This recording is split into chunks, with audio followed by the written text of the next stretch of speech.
Alright, Shalom. Shalom. Alright, we want to start off this video by giving all praise, honor, and glory to Yahweh, Ba'ashem, Yahweh Shai, Ba'ashem, Kodash. Double honors to the apostles, elders, of great millstone who will. Peace and blessings to the hopeful elect. Alright, we're going to say Shalom. Shalom. Alright, it's the Akalaya. Brother Adawan. Alright, we're coming back with another lesson in the spirit of Yahweh, Ba'ashem, Yahweh Shai. Lord willing, this is edifying. The other day, me and the Ak, we was on live stream, or is that what it's called? Yeah, live stream, and we was bringing our lesson, and we was going to talking about how Peter means rock, and what happened was at that time it just sparked something in my head to jump on reincarnation, because this is something that it wasn't shocking when I heard it, but it was shocking because it was true, because I always felt that way as a kid or as an adolescent, even still now sometimes when you feel like, damn, I had deja vu. You know, so I feel like that's the Lord, the Most High, you know, Yahweh Shem Shai, giving you like a glimpse, you know, of what is to happen or what happened. But long story short, you know, throughout the scriptures is gonna continually let you know about reincarnation. Okay, so if the Spirit's on you to receive it, all right. So I'm not gonna try to get too meaty behind it. We're gonna pull a few precepts, and Lord willing is edifying. Alright, we'll start off with John chapter 8 and verse 56.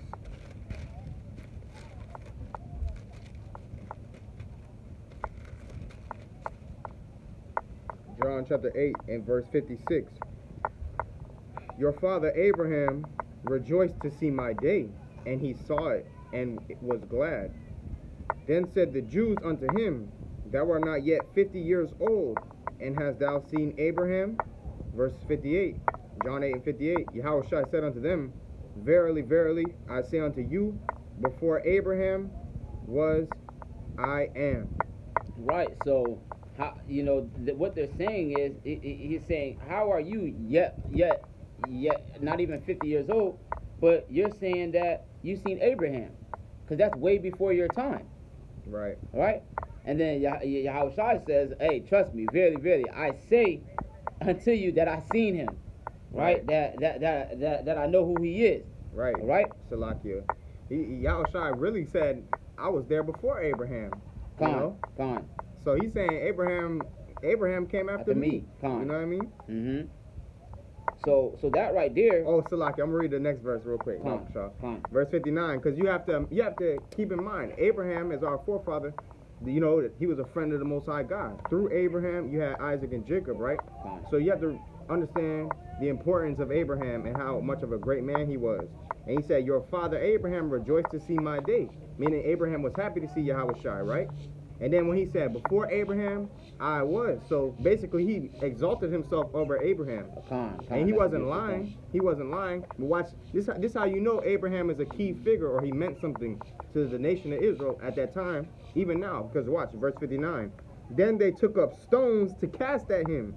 But Yahushua hid himself and went out of the temple, going through the midst of them, and so passed by. So they tried to stone him right then and there. They was like, oh, who the hell does this nigga think he is, man? Right, con. You know? You know what I mean? Con, that makes sense. That just goes to show you how much of a great man Abraham was. You know? Right, to try to exalt yourself over him. Right. Right, con. And that's the point there. So yeah, you know, and I'm glad that you broke it down that way. He, as he said, going back to, I believe that was verse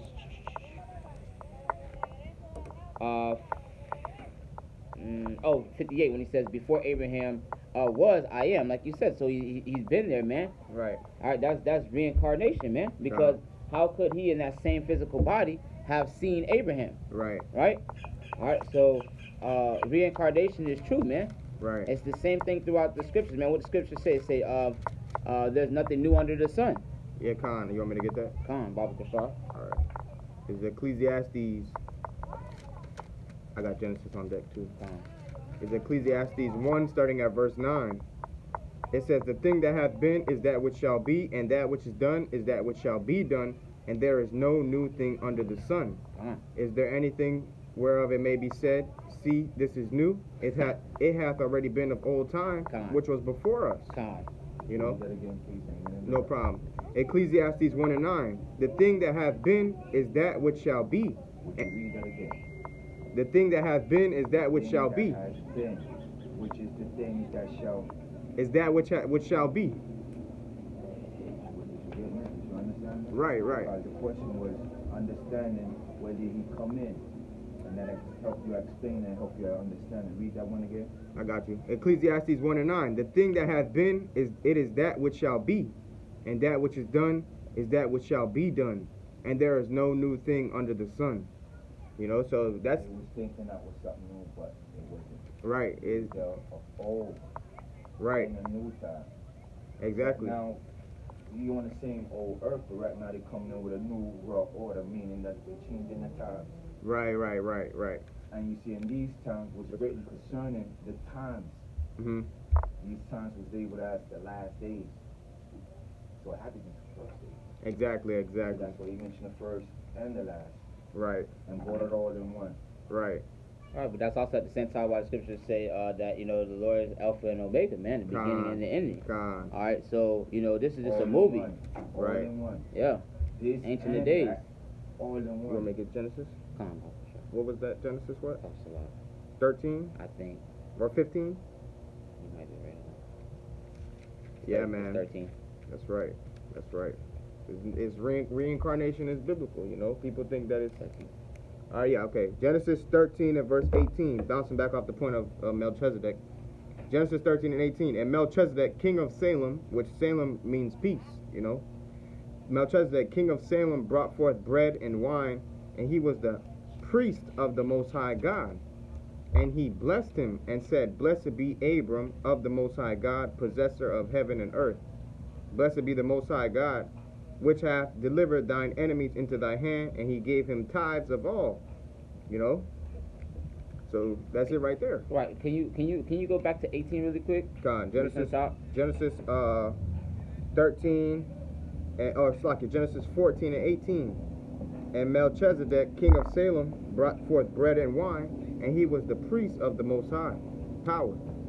And he blessed him and said, Blessed be Abram of the Most High God, possessor of heaven and earth. And blessed be the Most High God, which hath delivered thine enemies into thine hand, and he gave him tithes of all. Right, so when it, you know, that Melchizedek, king of Salem, hey, that's Yahweh Shai, man. Right. All right.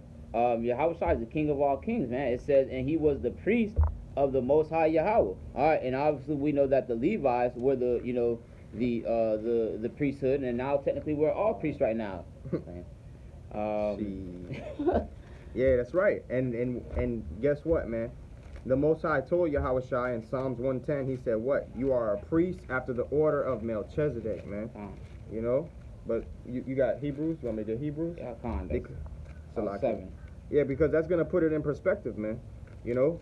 Bouncing back off the first scripture we brought out through the Spirit, what was that? John 8? Yep. He said what? Verily, before Abraham I was, you know?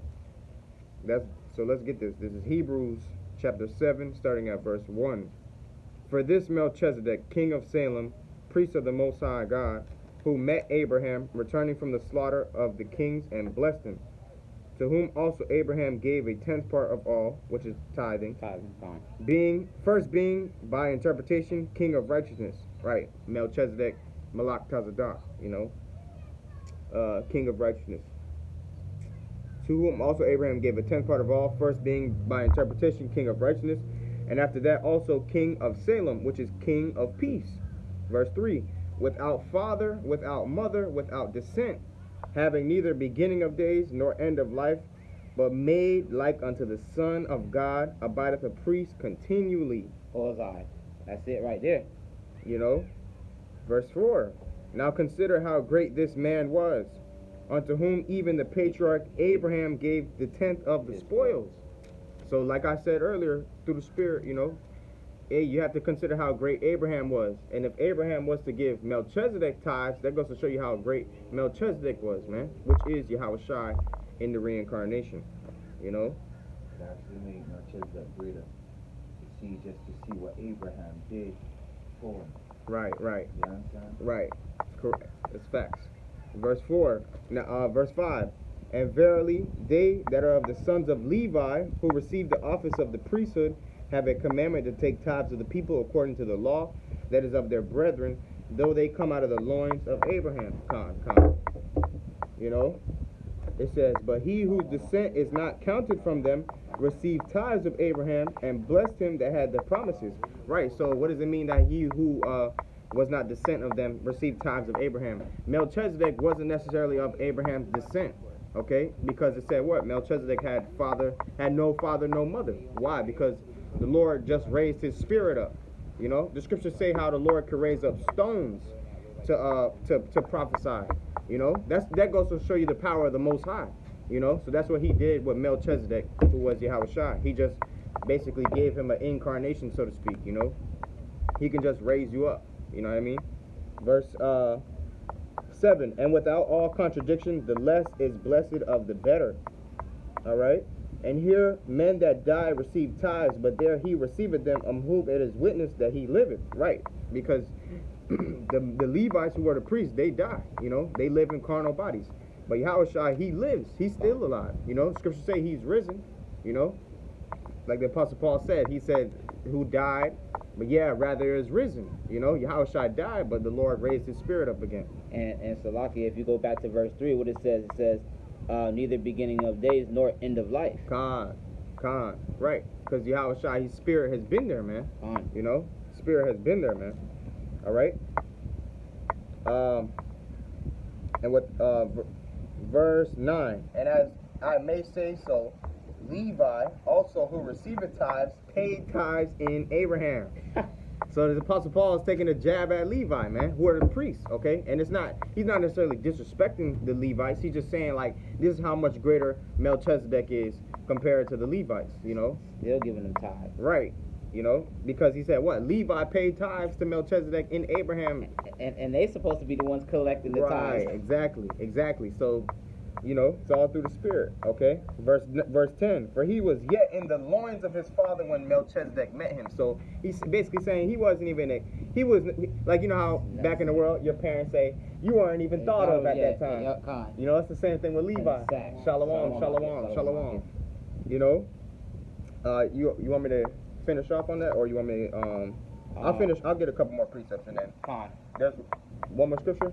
Yeah, you can keep going. All right, this is Hebrews 7 and verse 11. If therefore perfection were by the Levitical priesthood, for under the people received the law, what further need was there that another priest should arise after the order of Melchizedek and not be called after the order of Aaron? You know, basically saying what? If we were perfect through the first covenant, which is by way of the Levitical priesthood, why did another priest have to arise? Right, you know, which is Yahushua. He is that high priest, man. Like the same thing like with the first covenant, that's why we got to have that second covenant. Right. Like because it says in Hebrews the 8th chapter. I'll get that real quick. Or you mind getting that for me, Akil? Hebrews chapter 8. I believe it's like was it at 8? Starting at 8? You can start at verse 6. 7, okay, 6. Okay, sure.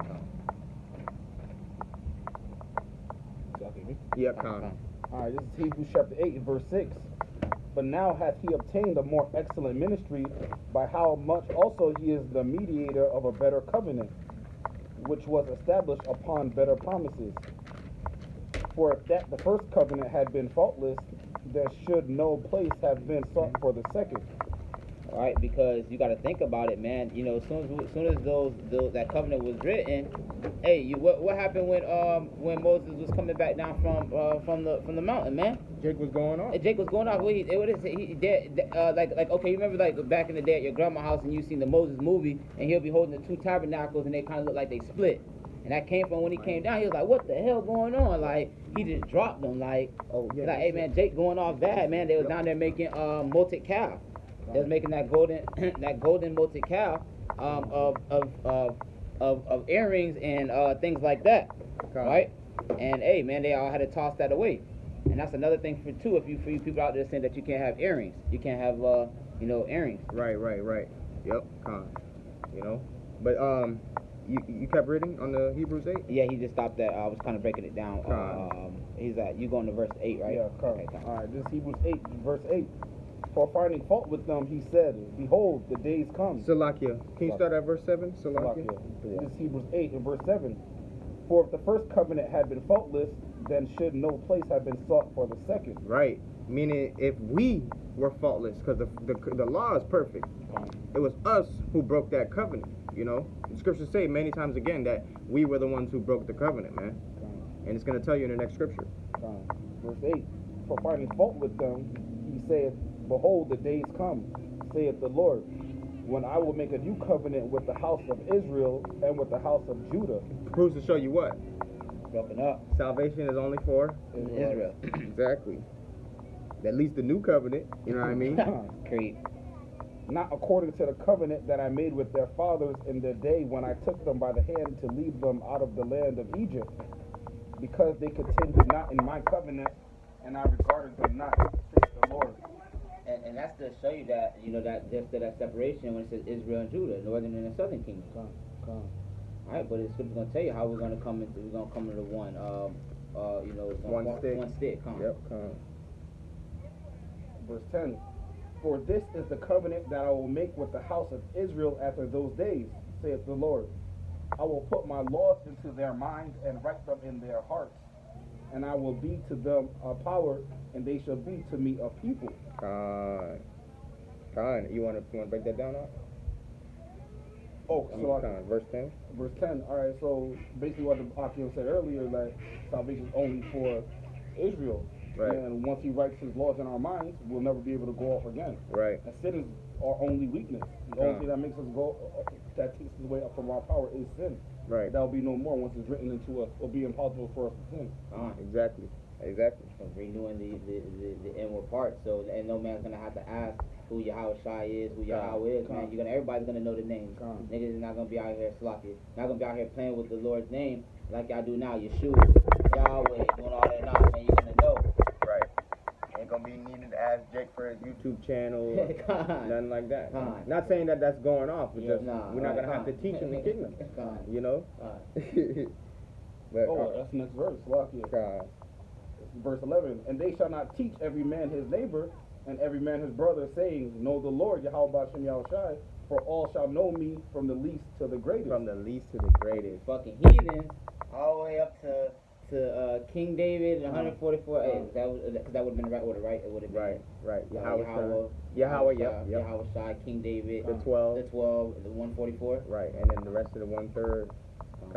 Yeah. Even like the brother said, even the heathen's gonna know the Lord, because when it tells you in Isaiah the 2nd chapter, it says what? They are gonna come to the house of the Most High and worship Him, man. And also in Micah the 4th chapter, you know. So you want me to get that last precept? All right, we're gonna go to John 14 and 14. Job. Oh, Job, Salakia. Job. Mayakal, you want to read out? This is Job chapter 14 and verse 14. If a man die, shall he live again? Wow. All the days of my appointed time will I wait till my change come. Till my change come. So he said it right there. If a man dies, shall he live again? With a question mark. Right. You know, and he said what? All the days I will wait until my appointed time come. Why is that? Because there's literally an appointed time when you come back in the reincarnation. You know, and it's roughly about 75 to 100 years. You know, that's the rule of thumb, so to speak. Like the scriptures say, the Lord visits the iniquity of the fathers upon the 3rd and 4th generation. You know, that's the appointed time, man. Matter of fact, let's prove that Job is going to come back in the reincarnation. Let's go to the 19th chapter real quick. Let's prove it, because Job knew he was going to come back, man, through the Spirit. You want to get it, my follow? Job 19, starting at verse 25? I knew that's what he was going to say. Yes, sir. Not right now. Sorry about that.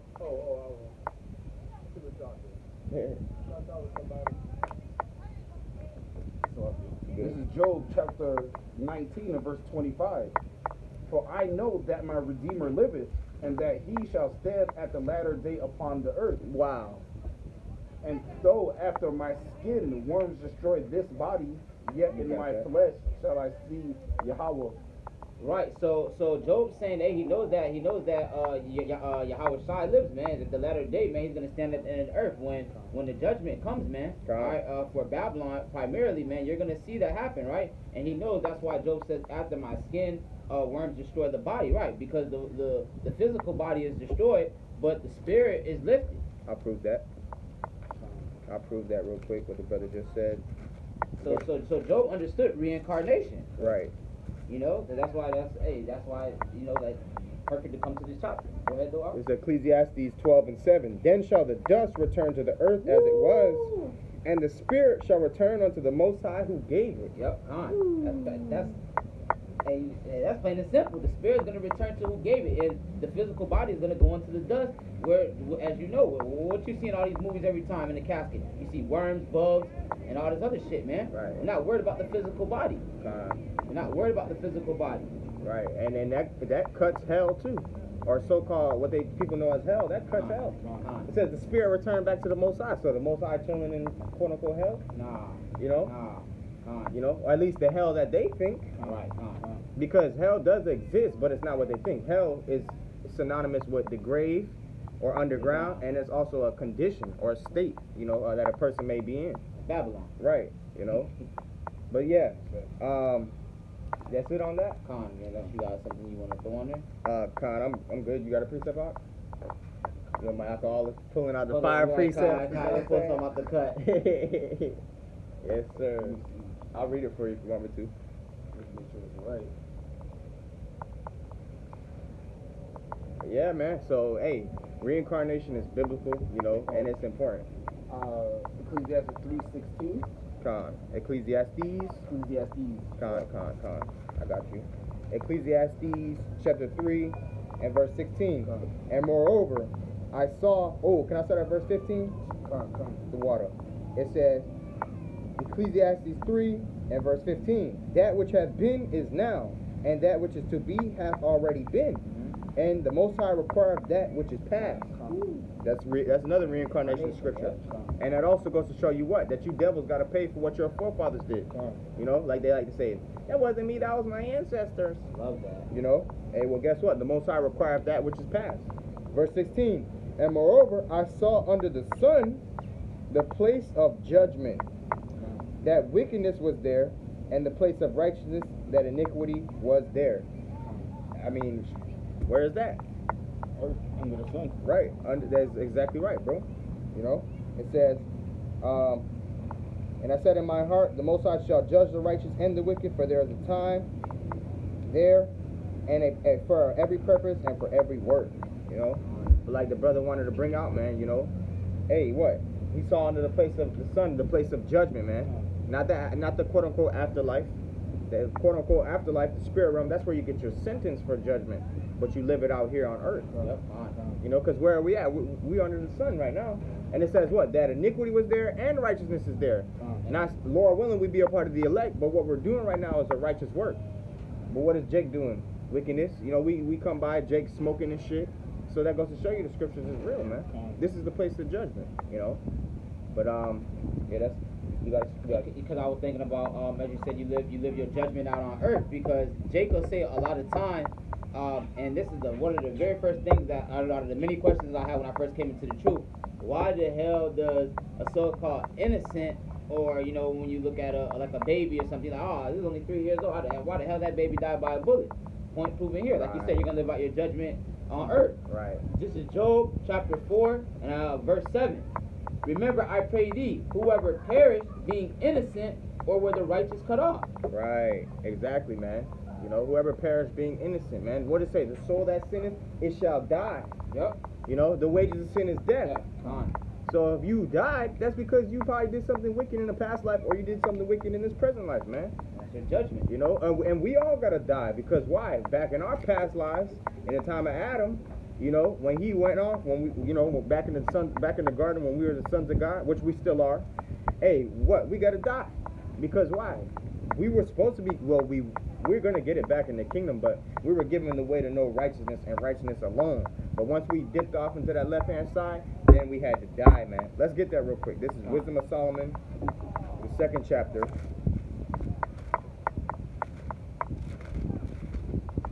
Wisdom of Solomon, chapter 2, starting at verse 23.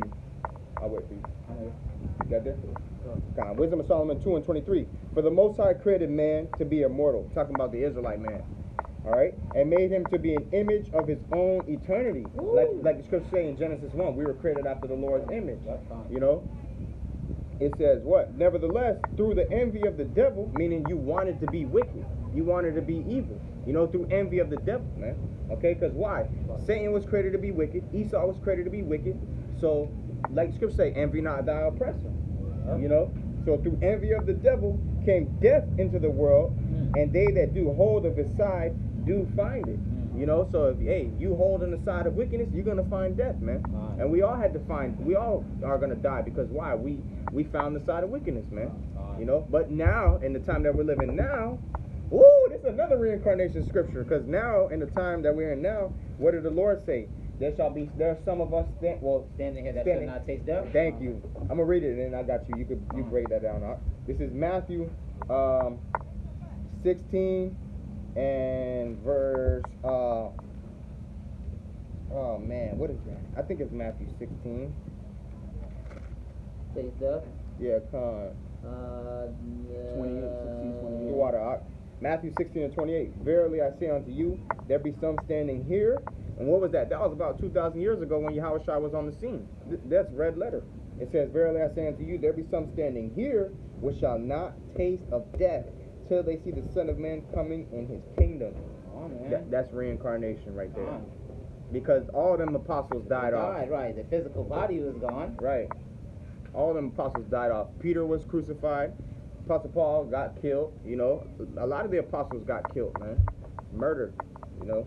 But that's the point, man. You know what I'm saying? You got Yeah, because I mean, like I said, that's pretty straightforward, man. Yahushua red letter telling you, some of you that were standing here, he's not talking about us right now, because Yahushua was not standing here when this was written or said. You get what I'm saying? So as you said, this is 2,000 plus years ago. Right. So the average person that don't have that spiritual discernment or have the spiritual lenses, they're not able to digest what he's saying. It's like, well, what do you mean? Some of you guys that are standing right here that's not tasting death. So you're saying that those men are 2,000 plus years old and the physical body still walking around? Right. Hell no. You know, Esau will be doing experiments on them and shit like that. You know what I mean? Like, oh, what are you doing to stay alive 2,000 years? Oh man, bullshit. You know? But yeah, I think pretty much. Hey, that's the point though. Hey, you know, reincarnation is real if you can receive it. Okay. But I got good news for you, so-called Negroes, Latinos, and Native Americans, man. Hey, this is it. This is it. So technically, would that be reincarnation because our bodies are going to be transformed in the twinkle of an eye? Right. I mean, is that still a form of reincarnation? Technically. Well, technically, two-thirds coming back in the kingdom of reincarnation. Okay, yeah. So right, yeah, because they're coming through the elect. Right. So you know what? I lied. Reincarnation is not over. Right. And it still won't be over, because even in the kingdom, it's like the heathen are gonna die. We're not gonna die, but the heathen are. You know, so they're gonna have to come back in their rightful order. Except for Eve. You know, but hey, that's the point. You want to close that off here? All right. So you know, Lord willing, this video is edifying. All right, we're gonna close out this video by giving all praise, honor, and glory to Yahweh, Ba'Shem, Yahushua, Ba'Shem, Kakadash. Double honors to the apostles and elders of the great millstone who rule well. Peace and blessing to the hopeful elect. All right, until next time, we're going to say shalom. Shalom. And a ba. A ba.